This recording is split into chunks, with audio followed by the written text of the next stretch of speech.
संघर्षाच्या वाटेवर चालताना स्वप्न अनेकदा दूर वाटतात, पण जिद्द असेल तर ती स्वप्न वास्तवात उतरतात. बुलढाणा जिल्ह्यातील खामगाव तालुक्यातल्या शहापूर येथील दीपाली अडकणे यांचा प्रवास याचाच जिवंत पुरावा आहे. शेतमजुरी करून कुटुंबाचा उदरनिर्वाह करणाऱ्या दीपाली यांनी हार न मानता स्वतःच्या मेहनतीवर विश्वास ठेवला. उमेद अभियान, लाडकी बहीण योजना आणि इतर शासकीय उपक्रमांच्या मदतीने त्यांनी छोट्या व्यवसायापासून सुरुवात केली. शिक्षण पूर्ण करत संगणकीय ज्ञान आत्मसात केलं आणि आज त्या स्वतःचं सेवा केंद्र चालवत आहेत. एक एक पाऊल टाकत त्यांनी केवळ स्वतःचंच नाही तर इतरांचंही आयुष्य बदललं आहे. गावातील इतर महिलांना त्यांनी स्वतःच्या पायावर उभं राहून स्वतःचं अस्तित्व निर्माण करण्याची ताकद दिली आहे.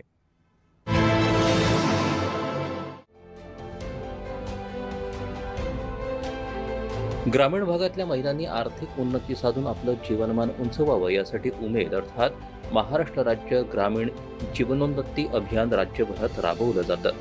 महिलांच्या या प्रवासात केंद्र आणि राज्य सरकारच्या उमेद आणि लाडकी बहीण योजनेसारख्या विविध योजनांची भूमिका ही अत्यंत महत्त्वाची आहे. अशातच शेतमजुरी करून शासनाच्या विविध योजनांच्या माध्यमातून अतिशय खडतर प्रवासाचे टप्पे गाठून संघर्ष करत शेतातील मजुरी ते ऑनलाईन सुविधा केंद्र चालक म्हणून दीपाली संतोष अडकणे यांचा संघर्षमय आणि प्रेरणादायी प्रवास थक्क करून सोडणारा आहे. खामगाव तालुक्यातील शहापूरच्या सामान्य कुटुंबातल्या गृहिणी दीपाली अडकणे यापूर्वी शेतामध्ये काम करायच्या.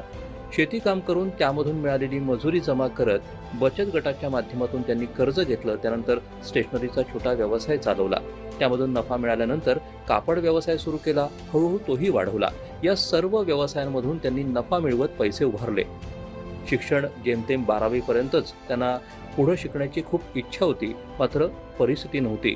तेव्हा त्यांनी आपल्याजवळ जे काही पैसे होते त्या पैशाच्या माध्यमातून पुढे पदवी घेण्याचा ठाम निश्चय केला आणि त्यातूनच आधुनिक तंत्रज्ञान युगात वावरण्यासाठी संगणकीय ज्ञान देखील महत्त्वाचं असतं, ते देखील मिळवण्याचं ठरवलं. या पैशातून त्यांनी जवळच्या लाखनवाडा इथं पदवीसाठी महाविद्यालयात प्रवेश घेतला आणि 3 वर्षाच्या आत स्वतःचं शिक्षण पूर्ण केलं. सोबतीनं कम्प्युटरचा MSCITचा कोर्स देखील केला आणि संगणकाचं ज्ञान प्राप्त केलं. याबरोबरीनं सेतू सेवा केंद्राच्या माध्यमातून सुविधा कशा प्राप्त होतात, कशा प्रकारे नागरिकांना सेवा द्याव्या लागतात याबाबतचं ज्ञानसुद्धा दीपाली यांनी मिळवलं. आणखी पुढे काहीतरी करायचं ही जिद्द त्यांनी मनामध्ये कायम ठेवली होती. मग त्यांनी शासनाची लाडकी बहीण योजना सुरू झाल्यानंतर गावातील अनेक महिलांचे शासकीय अर्ज भरून द्यायला सुरुवात केली. महिलांना एकत्रित केलं आणि शहापूर गावातील महिलांना लाडकी बहीण योजनेचा लाभ मिळवून देण्यात खूपच मोठी मदत केली.